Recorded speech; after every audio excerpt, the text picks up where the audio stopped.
Kain naman niyang. Talaga naman niyang cheating niyang. Paano ko naman hindi akong pinili? Di sana may kasama pa siya ngayon. Sa kanyang pagtanda. Mapuprotektahan ko pa siya sa lahat ng oras. Kain naman talaga iyang. Mas pinili pa kasi si Kulas kaysa sa akin. Yan tuloy. Maaga na biyuda. Sambit ng isang matanda na nakasuot ng bulaklaking polo at islaks na pantalon na binagayan pa ng balat na sapatos. Humihimas-himas pa iyon sa kanyang bigote habang binibigkas ang kanyang sama ng loob. Tila ba umaasa ito na ihahatid ng mga puno, halaman at hangin ang kanyang hinanakit sa babaeng dati niyang niligawan na nananahan sa lalawigang yon. Ang matandang lalaking yun ay ang dating mandiligaw ni Lola Chedeng, nakilala dahil sa galing sa panggagamot, ang kinatatakutan ng alinmang uri ng engkanto, aswang, at ng ilang mga bihasang antingero, nakilala sa bansag na manggagamot ng Batangas. Walang iba kundi si Tata Eko. 3 araw na ang nakalilipas nang makarating kay Tata Eko ang balita, ang pagkawala ng kakayahan ni Lola Chedeng sa pangungulam. Sa lawak ng impluwensyang nasasakop ng kanyang gabay na kapre, ay mabilis na nakarating sa kanya ang balitang yun. Hindi rin lingid sa kanyang kaalaman na anumang oras ay pwedeng samantalahin ng mga kalaban ni Lola Chedeng ang sitwasyong kinalalagakan ng matanda. Oo nga, at alam niyang mataas din ang aral ni Lola Chedeng pagdating sa pisikal na pakikipagkumbate. Subalit kung sobrang dami naman ang magiging kalaban, ay tiyak na kasawian ng matanda ang kahihinatnan noon, at iyon ang hindi niya hahayaang mangyari. Bagaman hindi siya ang pinili ni Lola Chedeng para maging asawa, ay nakahanda pa rin siyang tulungan ito sa alinmang panahon at pagkakataon, kahit nga ikapahamak niya pa. Sa ngayon ay wala pa siyang tiyak na nalalaman tungkol sa kung sino ba ang mga kalaban. Sa kanyang paglalakbay patungo sa probinsya ni Lola Chedeng, ay sinadya niyang baybayin ng kagubatan. Mas maraming engkanto ang makakasalubong, mas marami siyang impormasyon na malalaman tungkol sa kung ano ang mga kaganapan o mga magaganap pa sa lalawigang yon.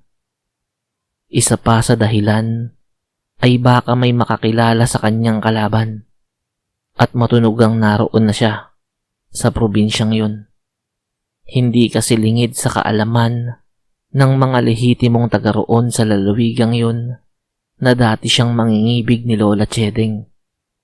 Baka ang kanyang pagsulpot sa lugar na yon ay maging hudyat pa para sa mga kaaway upang palakasin ang puwersa ng mga ito. Sa kanyang paglalakad ay tila nakarinig siya ng mga paghikbi. Mainam niyang pinakiramdaman ang paligid. Mas pinatalas pa ang pandama at pandinig. Kumpirmado. Malayo ang lokasyon ng pinanggagalingan ng mga paghikbi. Kung sisimulan niya ang paglalakad, ay aabuti ng 1 oras. Tutal ay naitatago naman siya ng sukal ng kagubatan, ay maaari niyang gamitin ang kakayanan niya. Alay kaibigan ka pre, sumanib ka na, at baka kapag mag-isa ko ring nilakad ay bigla akong rayumahin. Sambit ni Tata Eko. Sa isang iglap ay nagkaroon ng lakas ang kanyang mga binti at hita. Lakas na katumbas noong kabataan niya pa. Ang pinagkaiba lang ay hindi siya makadarama ng pagkahapo dahil bagaman pisikal niyang katawan ang kanyang gagamitin, ay sumasa kanya naman ang espiritu ng gabay niyang kapre. Walang sinayang na pagkakataon si Tata Eko. Ang 1 oras na lakaran ay inabot lamang ng 15 minuto dahil sa mabilis niyang pagtakbo. Dinala siya ng kanyang mga binti sa isang lumang bahay na gawa sa bato. Kung pagmamasdang maigi ang kabuuan ng bahay, ay malamang na may kayang pamilya ang nagmamay-ari noon. Bagaman walang ikalawang palapag, ay may kalakihan kasi ang bahay at maganda ang pagkakayari. Sadyang niluma nga lang ng panahon ng itsura noon. Siguro ay dahil walang naninirahan. Paano mo ba naman titirhan ng isang bahay na nasa gitna ng gubat? Walang mataas na paderang pumapalibot sa bahay na yon. Subalit may 10 kalalakihang armado ng mga baril ang pumapalibot sa bahay na yon. Kung sino man ang bihag na nasa loob ng bahay na yon, ay malamang na may malaking pakinabang sa nagpadukot dito. Minasdang maigi ni Tata Eko ang mga kalalakihan. Ramdam niyang walang tinataglay ang mga yon na anumang uri ng karga o kahit anting-anting. Mga ordinaryong tauhan lamang yun ng kung sino mang may masamang budhi para mandukot ng inosenteng tao. Napangiti si Tata Eko. Mula sa kanyang disabit na balutan ay kumuha siya ng 10 pirasong palito. Isa-isang hinipa ng mga yon at pagkatapos ay isa-isang pinang-atake sa mga bantay. Isa-isa ring nagbagsakan sa lupa ang mga kalalakihang naaarmahan ng matataas na kalibre ng mga baril. Nawalan ng malay tao ang bawat isa sa mga yon. Lumapit sa bahay si Tata Eko. Hay! Kung sino ka mang nariyan sa loob, ay pumarinig ka na dito sa labas. Kawawa naman yung bihag niya. Isang tao lang. Tapos ay 11 kayong nagbabantay. Kahihina pala niya. Tinig nito na tila hinahamon kung sino man ang natitirang bantay sa loob. Nang biglang iluwa ng magarang pinto ng bahay ang isang nilalang. Kapansin-pansin ang laki ng katawan noon na tila katumbas na ng 2 lalaki. Makapal din ang buhok noon sa mga bisig, binti at pisngi. Nakausli ang nguso na katulad ng sa daga. Kumpirmado, isang aswang ang namumuno sa pagbabantay ng bihag. Nakaw! Aswang naman!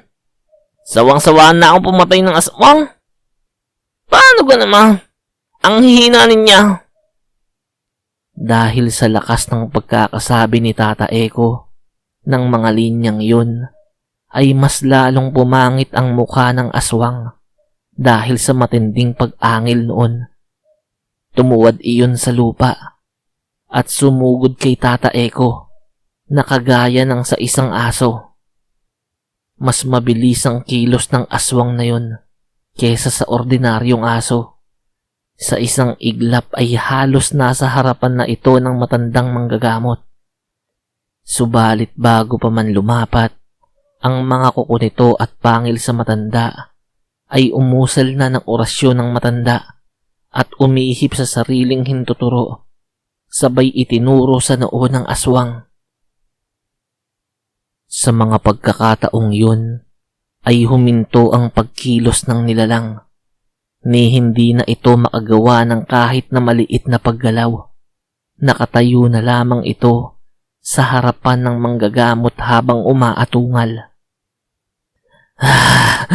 Sino ka ba? Bakit ka nangingialam sa ginagawa namin? Tanong ng umaangil na aswang. Ni hindi kinakitaan ng kahit anong pagkasindak ang matandang manggagamot. Una, sasagot lang ako sa tanong mo kung gusto kong sagutin.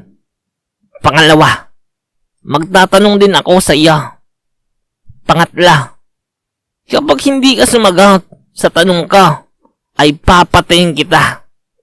Ngayon, may alam ka ba tungkol kay Chedeng at sa mga kalaban nito? Matalim na paliwanag ni Tata Eko na sinundan pa ng pagtatanong. Kapag sinagot ko ba ang mga tanong mo, patatakasin mo ba ako? Muling tanong ng aswang. Uulitin ko ang katanungan. May alam ka ba tungkol kay Chideng at sa mga kalaban nito? Teka lang, sino ka bang talaga? Patakasin mo muna ako at sasabihin ko ang... Hindi na naituloy ng aswang ang mga sasabihin. Dinukot ni Tata Eko ang isang bagay mula sa kanyang disabit na balutan.